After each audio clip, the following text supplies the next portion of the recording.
just a quick update on the Skyline, where it's at.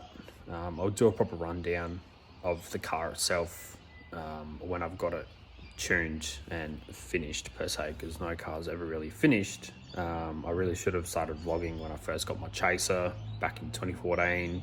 Wasn't really a big thing back then, but yeah, I've had a few cars I've could have done things on it. Generally should have done this when I got the car initially, and what I've done on it, where it's at now. So just a quick update.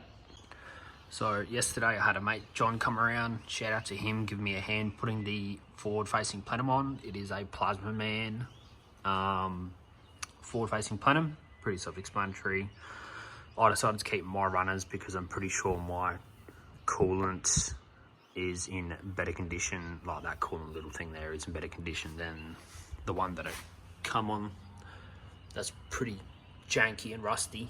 It's got a pinhole in it too, so I wasn't sure if that was going to leak.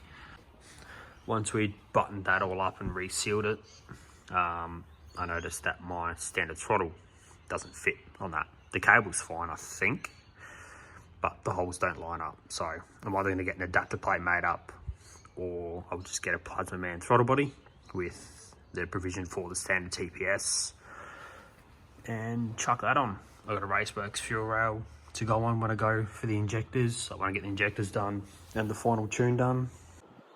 But yeah, massive shout out to John for coming down during the week yesterday and giving me a hand putting it on. I think it took us like 2-3 hours to do.